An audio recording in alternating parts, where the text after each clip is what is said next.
Good morning, everyone. Thanks so much for joining me for this webinar, Mastering Your Qualitative Methodology. My name is Rachel. I'm a senior qualitative research mentor here at Statistics Solutions, and we are a full-service dissertation consulting company. We are here to assist doctoral students at really any stage of the dissertation process, beginning with topic development all the way through until the final dissertation defense. And so we have research mentors on staff who help with qualitative and quantitative studies, and then also research mentor as well. So this webinar is Mastering Your Qualitative Methodology. So this covers that qualitative methods chapter. Most often chapter 3, although I realize that might not be the case for everyone. So if I do slip and say chapter 3, please know that I am referring to the qualitative methods chapter. So we have our contact information and some other information here, and you'll see this as well throughout the webinar today, as well as in the chat. There are some links to our website. You can also check out any archived webinars that we have there. If this is not the webinar that you need, you can also see a list of upcoming webinars that we will be presenting in the coming months. And then we also have a lot of other complimentary goodies on our website as well, related to the dissertation, qualitative and quantitative methods and analysis. So those of you attending today will also receive a recording of the webinar within the next 24 to 48 hours, as well as the slides for the webinar as well. So you'll be able to reference that in the future if you came in late at all. I am joined by Brittany in the background, just in case there are any technical difficulties as we go along. And she will also be, I know that she's popping some links into the chat now, but she will also be available to answer any questions about what we do here at Statistics Solutions during the webinar. If you have questions that are related to the content of the webinar, so that is qualitative methods and design, go ahead and pop those into the question and answer, the Q&A box that you see, and we will have time at the end of today's webinar to go over any of those. So again, my name is Rachel. I'm a senior qualitative research mentor here at Statistics Solutions, and this is Mastering Your Qualitative Methodology. So in terms of an overview of what should be included in the chapter, these are really the key sections that you will want to include, okay? And what is, I think, helpful about this is that they're not only the sections that you'll want to include, but this provides us with sort of our guide for the webinar today. So you'll begin with an introduction, pretty standard, just like any other chapter, a section on the research design, including the rationale, the justification for that design, a section on the role of the researcher, methodology, issues of trustworthiness, and a summary. So this is pretty standard for most of the methods chapters that I see in my clients. And this is, the list is really based on, what I see most frequently when I'm working with doctoral students like yourselves. The one caveat that I have here is that if your school provides a template or a checklist or both that tells you you need to include something different than what you see here, it is always a good idea to default to what your school wants. Okay, so this is a really good starting point, and I imagine that let me just double check this. I imagine that if you are here, it's because you are having some trouble maybe getting started in terms of, what sections should go into the chapter.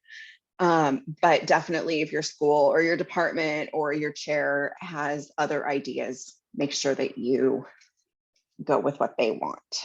Okay, so again, the introduction, like with other chapters, this is where you want to, I always think of this as looking backward to what has come before. So chapters 1 and 2, most likely, and then providing a preview of what's to come. So in the introduction, you'll want to restate the purpose of your study.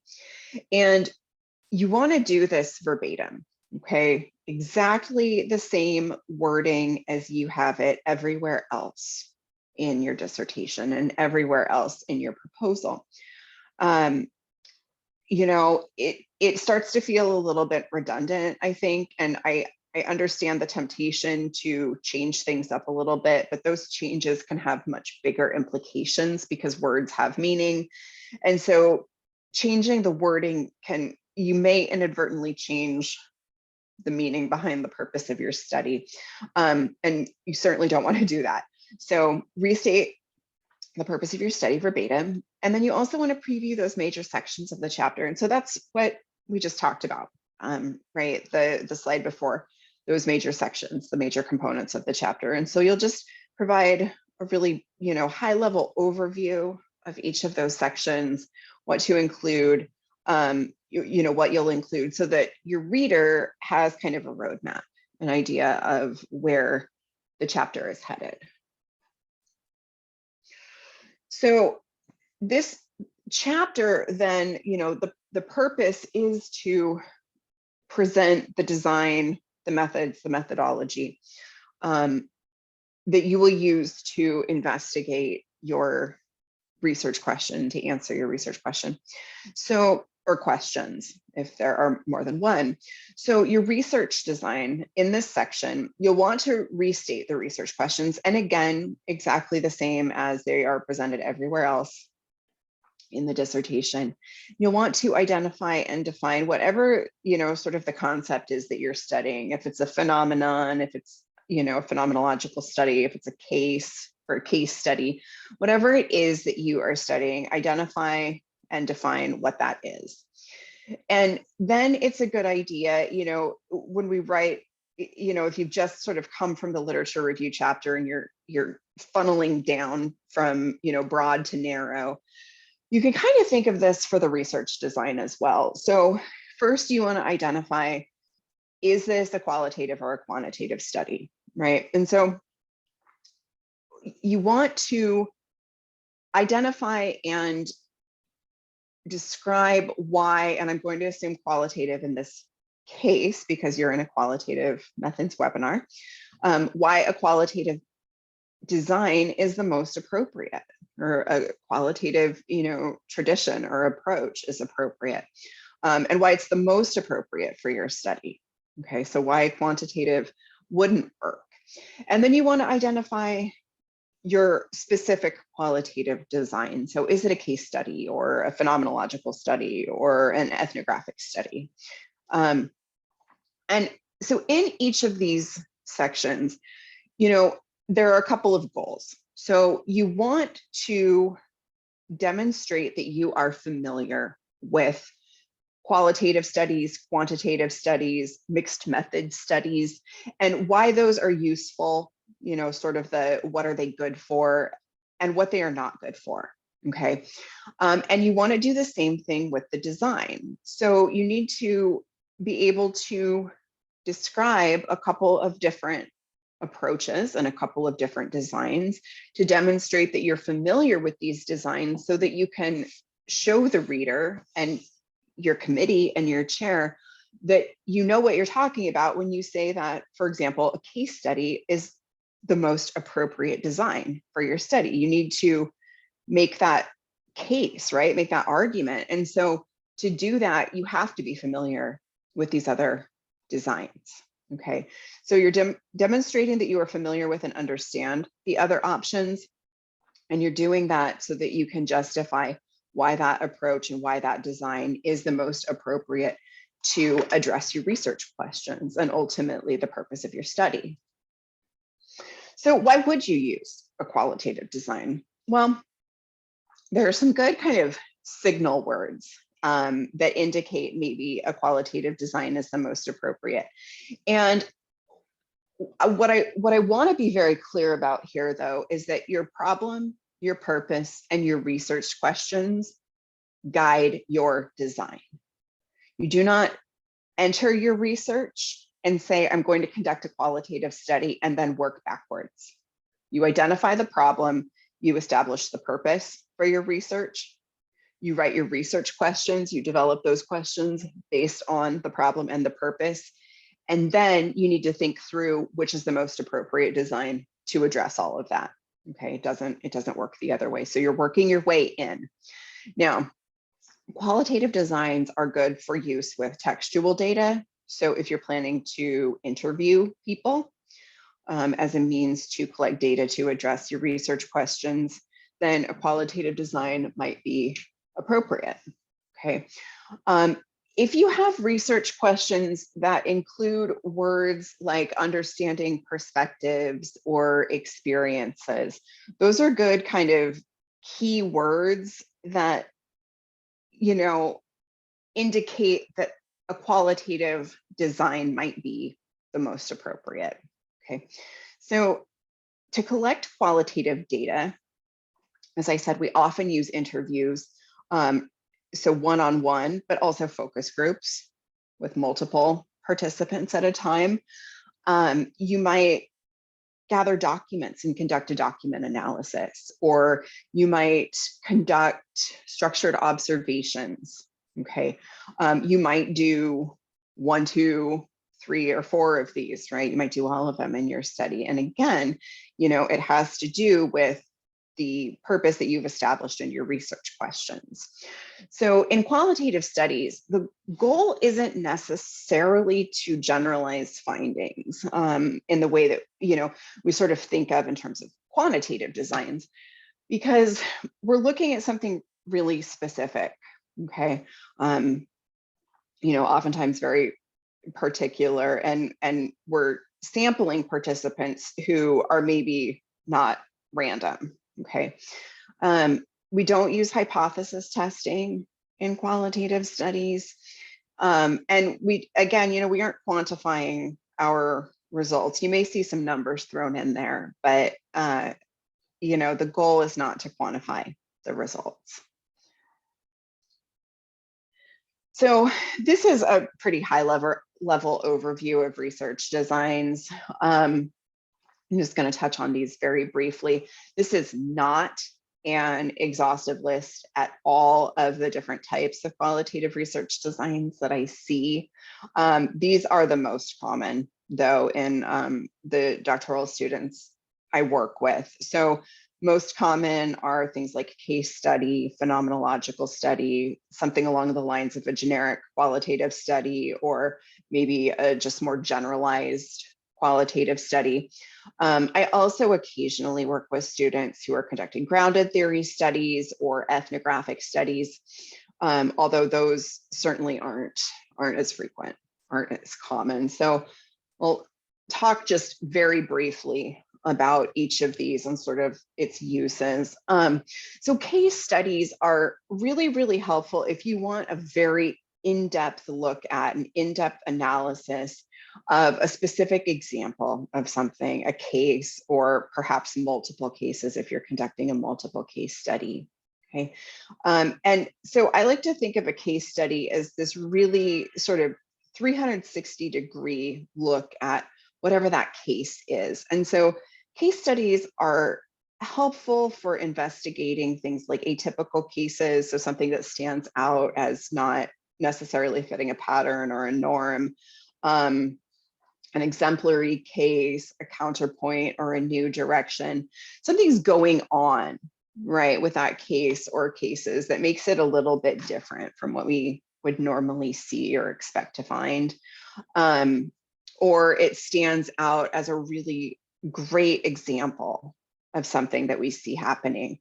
So it's this, you know, really broad, again, sort of like 360 holistic look at a case. And the case is bound by, you know, really whatever the researcher sort of draws as the boundaries. If there are multiple cases, and there are different types of case studies, we don't cover them in this webinar, but if there are multiple cases, then those would be bound by some kind of uniting factor. And so as you can imagine, maybe, sort of intuitively, if you're thinking about a 360-degree in-depth look at a case, we use multiple data collection techniques. So, it might very likely be the case that conducting interviews doesn't provide us all the data we need to answer our research questions. So you might conduct document analysis, you might conduct observations, okay, because we're looking at different types of data. We want to get different types of data in there to really examine this case. And so you look at the themes that emerge from the study of the case or multiple cases. And the idea is that you get, a rich description of the case, right, based on the data analysis. So phenomenological studies are a little bit different than, well, no, they're not a little bit different. They're a lot different from case studies. They're psychological in nature. They are rooted in philosophy. And so again, as with the case studies, there are different types of phenomenological designs. So again, this is, a high level overview of what these look like and what they're good for, but do be aware that there are a lot of other options just within this sort of broad category. If you're interested in exploring the lived experiences of participants or the way that people assign meaning to an experience, then phenomenological study might be the most appropriate design. And unlike the case study, phenomenological studies often make use of in-depth interviews, okay? You don't as often see multiple data collection techniques here. Conducting a phenomenological study is not appropriate if you only want to conduct interviews. That is, it's not a way to get away with only conducting interviews. It's if this makes the most sense in the context of your study, okay?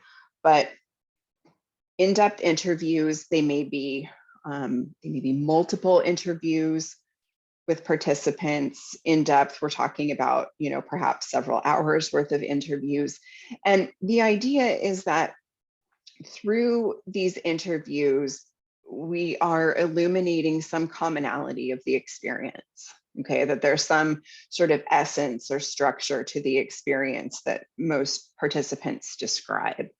That's kind of the goal or the assumption of phenomenology.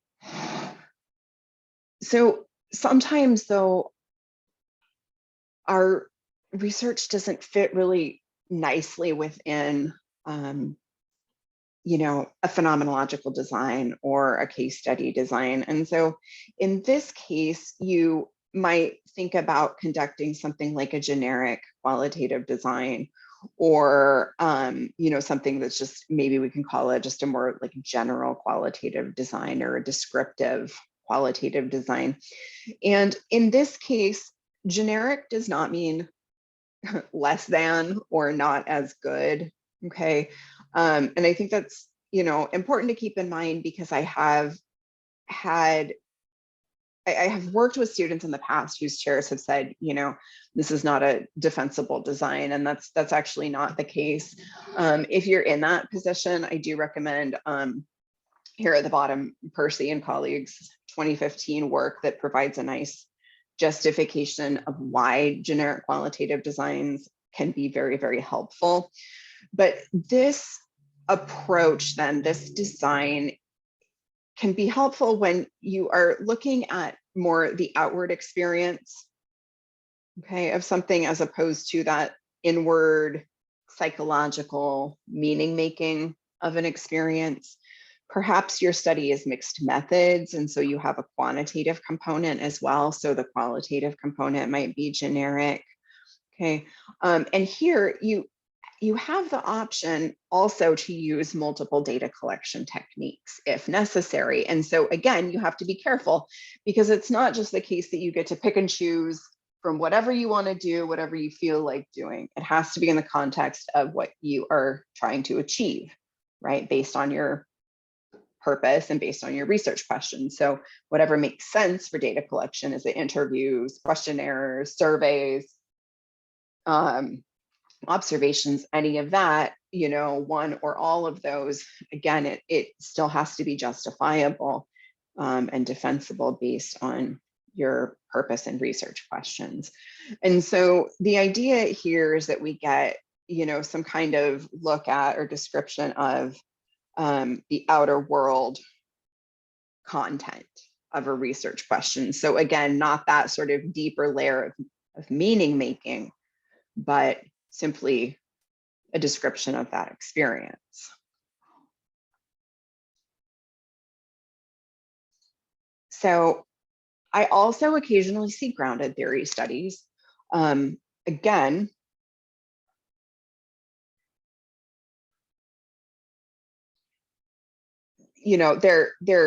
I don't see them quite as frequently, because they are very sort of time and labor intensive. They work differently. So they do take a little bit of practice, which is why I say they're not necessarily, best for novice researchers, and especially at the doctoral level, if you're just trying to get done. Grounded theory studies can take a long time. And the idea is that you are looking to generate theory, or, maybe a model, an explanatory model from your data that's rooted in your data. So you don't begin with a theoretical or conceptual framework, but, there's maybe you don't know a whole lot about the topic. And so you start interviewing people, you start collecting data, and you collect some data and you analyze the data, so interviews, field work, could be text or documents, a lot of memoing that happens. And the data collection and analysis sort of works together at the same time. So you collect, you analyze, you sort of think about your findings, and then those lead you to refine the questions that you have, and you go and collect some more data. And so what you're working toward is theoretical saturation, where eventually you get to a point where you're not really learning anything new about, the topic, as you're refining your ideas. And so again, instead of beginning with a guiding theory, in this case, you are working to develop one from your data. So, the production of an explanation of whatever it is that's happening.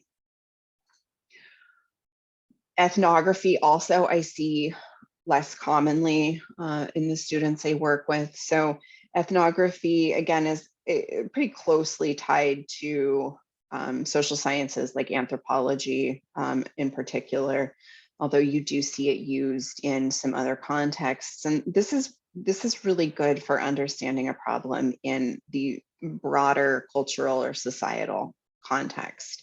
It is a holistic inquiry, often involving social groups, networks of individuals, okay? And it's also conducted through some of the data collection techniques that we just talked about, like interviews and field work. So spending a lot of time living with and working with the participants, okay? So participant observation, where you're not only conducting observations, but you're participating, right? You're sort of learning what it's like to walk in another person's shoes, conversations with people. And so this can take a really long time as well. And the standard kind of used to be at least a year of data collection for ethnography. So it's not always the right choice, depending on again, your research questions and the purpose of your study. And it produces an in-depth account, so an ethnographic account of whatever the research problem is, from the perspective of participants and in that broader cultural or social context. So you have your research design section. Again, that's just kind of a high level overview of different types of designs, just to kind of get you thinking about what might be the most appropriate for your own study. You'll also include a section on the role of the researcher. And this is where you want to outline, your own role. So are you an observer? Are you only observing? Are you participating in your research as well? Are you a participant observer? So are you both? So we, sort of assume that we are humans and we are working with humans, and we have some impact on our research, and we take an active role in the research. And so whatever that role is, you want to describe it here. So any potential conflicts of interest or power dynamics between you and your participants. Are you a principal and you're conducting a study at your school or within your school district where participants might be known to you, or perhaps there is some kind of other conflict of interest. Maybe you are in a position over some of your participants. How do you mitigate that? Any bias that you bring to the table. We can always work to mitigate this. We need to identify any biases that we have about our research topic. So what are those areas of bias and how will you mitigate those? And then any other ethical issues, again, so do you work at the study site? Those kinds of things that may become, potentially a problem for your research. May not, but, we want to work to mitigate any of that. In your methodology section, it's a good idea to break this down into some smaller sections. So you'll want to include a smaller section or subheading about your participants. So you'll start broad, think, narrowing down. So starting with the population and what group of people the sample will be drawn from. So all of those people who are potentially eligible to participate in your study, right? So that's a big group. And then how will you sample to get the smaller group, right? Or your sample. So in qualitative studies, it's usually not random. Okay, purposive or purposeful, you hear both words in the literature. That is the most common type of sampling, which again makes intuitive sense if you're thinking about, you want people who all have experience with some, concept, with some phenomenon. And so you want to make sure that they all meet these certain criteria to make sure that they have that experience. So they're not going to be random. Okay. So you'll describe your inclusion and exclusion criteria. So, do people have to be over a certain age? Do they have to be only women? Do they have to be younger than a certain age? Do they have to occupy a certain role in a company or have been with a company for a certain amount of time? So you'll list those inclusion criteria. You will describe how you will verify that. Okay. So before you, start gathering data, before you start collecting data and recruit people, as you're recruiting, how do you plan to verify that people meet inclusion criteria? The number of participants that you plan to recruit, steps to identify, contact, and recruit participants. And sometimes it's easiest to think of this in terms of, a bullet point list or a numbered list, 1, 2, 3, 4, 5, all of the steps involved. And I think it can help to write it out as the list and then turn that into a narrative later on for the actual chapter, as you're sort of editing the chapter. The size of the sample and relationship between that and data saturation. So when you expect to start seeing redundancy in responses. You'll include a section also on instrumentation. So for all data collection instruments, you want to identify the source of the instrument. So are you creating your own? Is this something that's already published? If you're conducting a document review, how do you plan to identify those sources? And perhaps most importantly, how will you verify their accuracy? And how will you demonstrate that those sources of data will address your research questions? Okay, so you'll do that for all data collection instruments. If you only are using interviews, then you'll have an interview protocol. But if you're conducting a document analysis, then you might have another document analysis protocol sheet or an observation protocol as well. So you want those to be, finely detailed. And then for each of those instruments in the procedures for recruitment, participation, and data collection section, you will want to provide information on where the data will be collected, who data will be collected from, frequency and duration of data collection events. So is this one time or multiple times, and will this occur over 6 weeks or 6 months? How you will record data, and any contingency plans in case of loss to attrition, which is something that is a good idea to anticipate, that some people will ultimately, express interest, be willing to participate, and then will drop out of your study. And so if that happens, how will you ensure that you have the sample that you said you would have? Okay, how do you plan to handle that? Any debriefing procedures that you will use with participants, and then any follow-up procedures as well. So if you plan to conduct transcript verification, or have your participants conduct transcript verification once you have transcribed their interviews, all of that needs to be outlined very, very clearly and in great detail in this section. And always be thinking about, if someone were to come after you and follow all of these steps, do they have all of the information that they need to be able to do so? You'll include a section on how you plan to analyze your data. So for each data type, okay, how those data are connected to the research. So again, thinking about, how the interview data will help you address your research question, or how observational data will help you address your research question. Any coding procedures for the data, any software that you plan to use in data analysis, and then how you plan to handle any discrepant cases. And those are the fun sort of pesky cases where, someone doesn't quite fit the pattern that might be emerging in your data analysis. And we don't toss those out because they tell us something. There's variation of experience and that kind of thing. So how you plan to factor that in to your data analysis. You'll also include a section on trustworthiness. There are sort of 4 key tenets of trustworthiness that we talk about in qualitative research. So credibility, transferability, dependability, confirmability.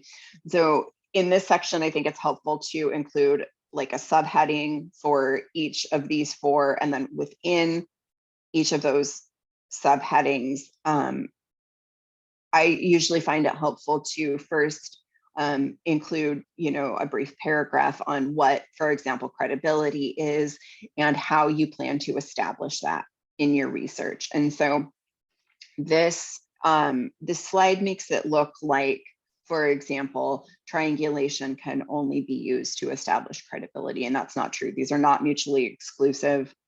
Okay, so for each piece, just how you plan to establish that tenet of trustworthiness, so that we know that our findings are accurate and that they're applicable to other contexts, and that they can be consistently replicated, and that they're based on our participants and not ourselves. The ethical procedures is another section that you'll likely need to include in this chapter. And this is where you want to, the goal ultimately is, when working with human subjects, we don't want to harm them. So how you plan to conduct your research with human subjects in an ethical way. So any institutional review board or IRB permissions that you need from your school, maybe, your research site also has an IRB that you have to go through, any other site permissions. So you want to outline any agreements to gain access to your participants or data or the research site. You want to outline ethical considerations of recruitment and data collection. So how you plan to recruit people in an ethical way, how you plan to collect their data in an ethical way, and how you plan to ensure that their data are confidential.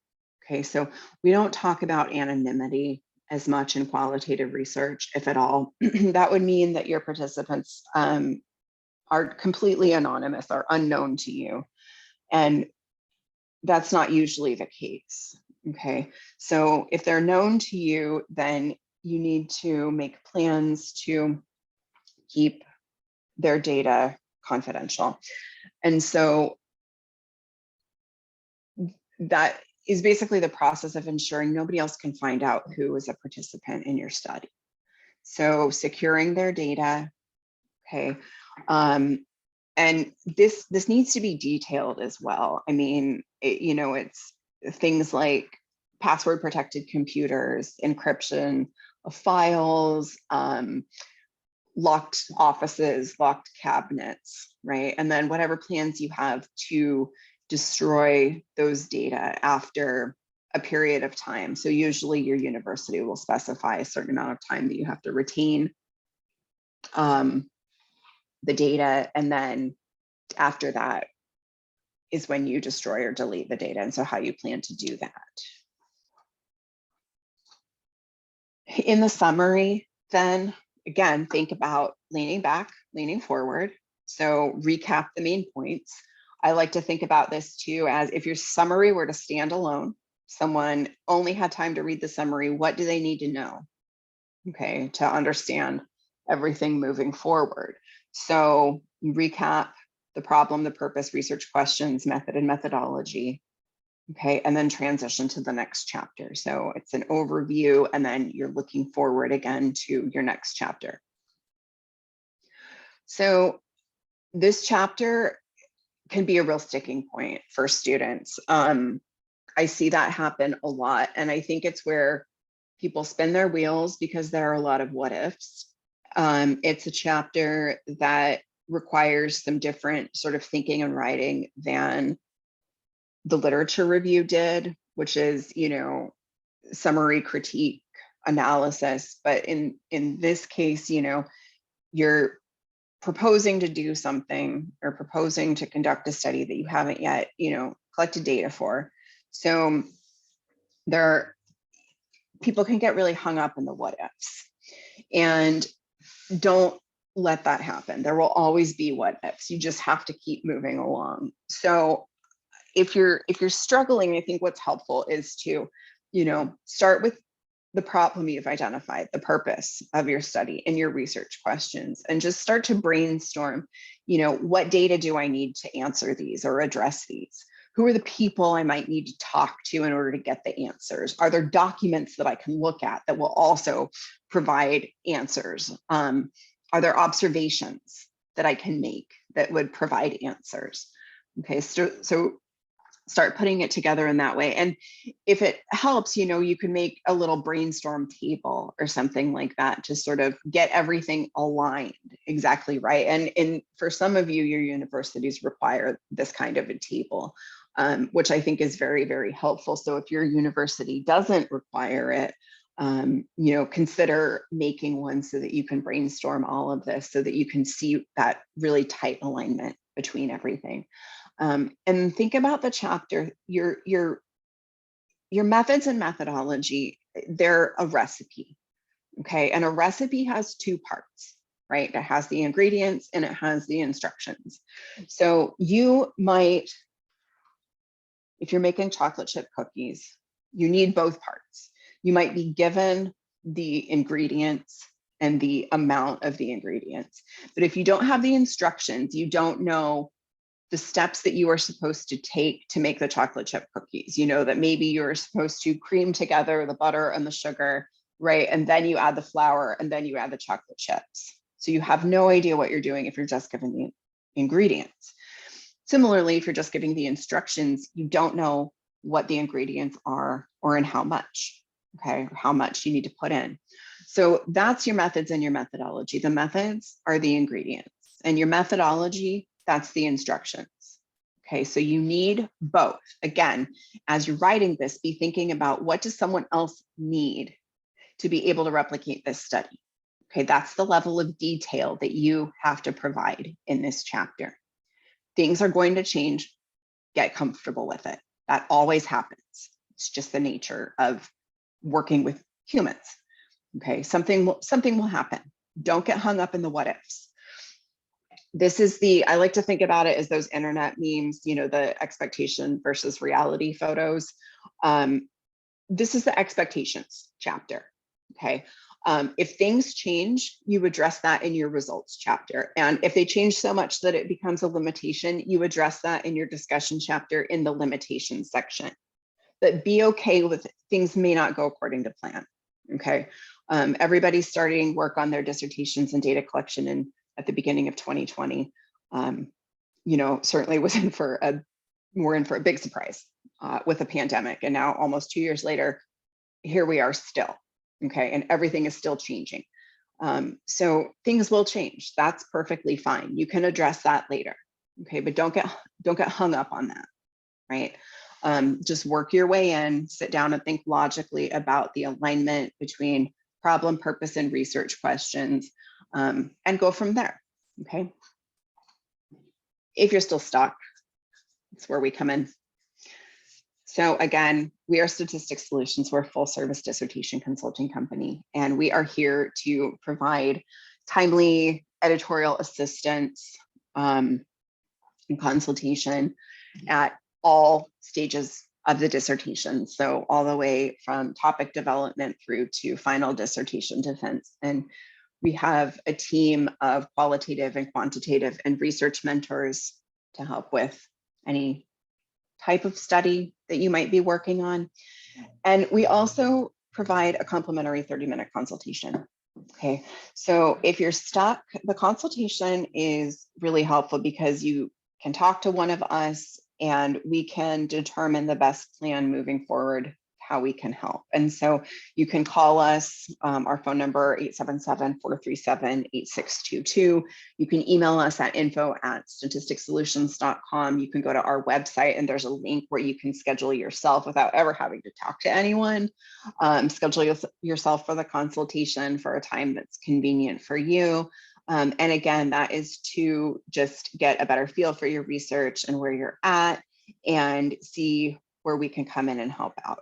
Okay, this is what we do. We've been doing this for 23 years now, so have a lot of experience assisting doctoral students. And again, check out our website, statisticsolutions.com, where we have a whole lot of other free resources, as well as blogs, the links to upcoming webinars and archived webinars as well. And as I said at the beginning, you will receive a copy of today's webinar within the next 1 to 2 days. Okay.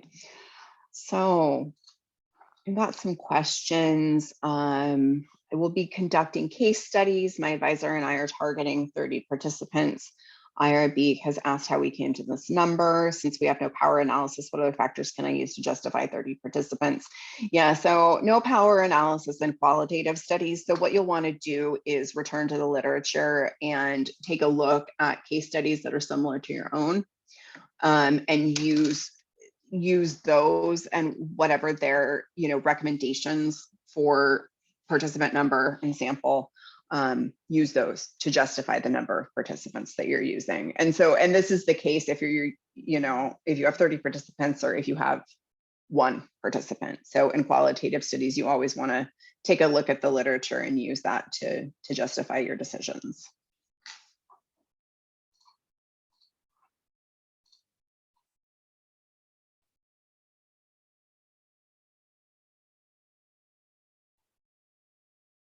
Okay, it looks like another one got answered during the webinar. Awesome. So what other questions do you all have? We do have some time.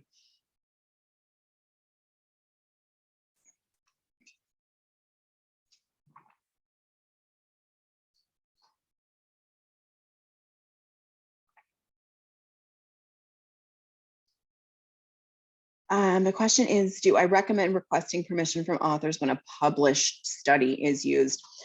I'm assuming you mean if you're looking to use their instrument, and if that is the case, yes. But if it's a study that's going into like a literature review, or if it's a study that you're referencing in your methods chapter, like so and so conducted a study and did this and this, and so this is why I'm justifying this many participants, then no, you don't have to have permission from them. You do have to make sure that you're properly citing their study and including it in the references, but you would only need permission from them if you are, again, if you're using an instrument that they have developed, or if they have some kind of like, I don't know, like drawing or something like that that you want to reproduce in your own study.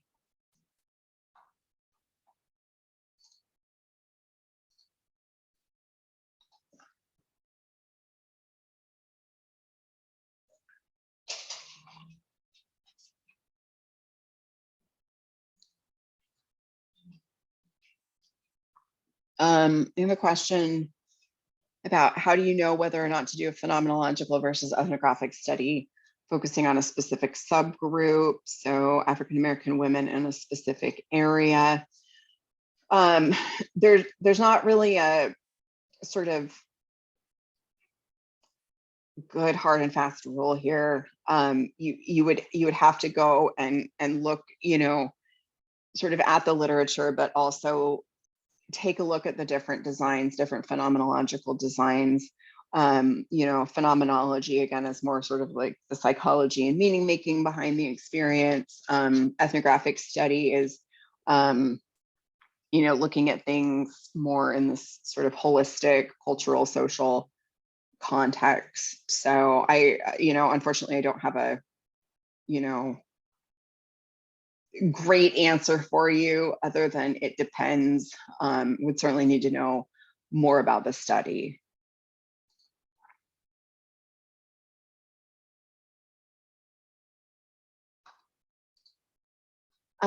Let's see. I have another question about, constant comparative qualitative analysis, similar to grounded theory, but doesn't require the sort of axial and selective coding. Constant comparative method. I mean, I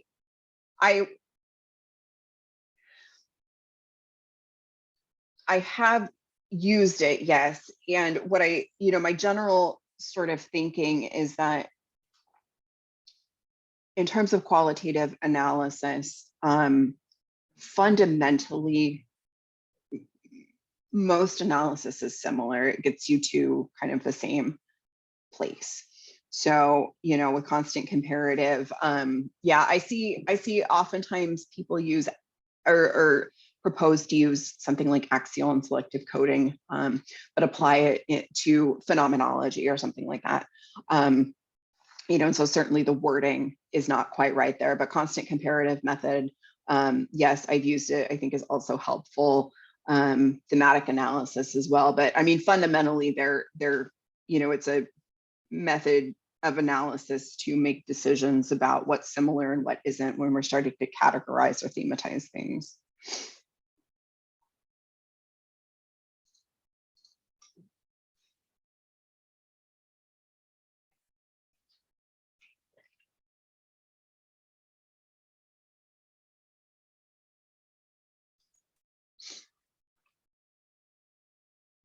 Are there other questions?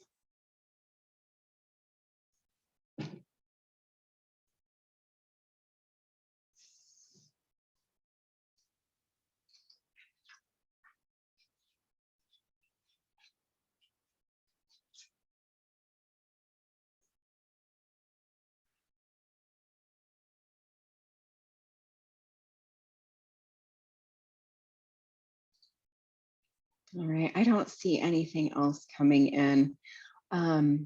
Thank you all for joining me today.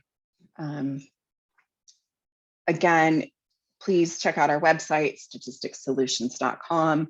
If you are struggling in any way get yourself scheduled for a complimentary consultation so we can see how we can help out, help get you through the process, minimize feedback, get you on to the rest of your life. Okay. So thanks for spending time with me today. Definitely, again, check out our webinar series, upcoming webinars, and then archived webinars as well on our website. Have a great rest of the week. Take care, everyone. Bye-bye.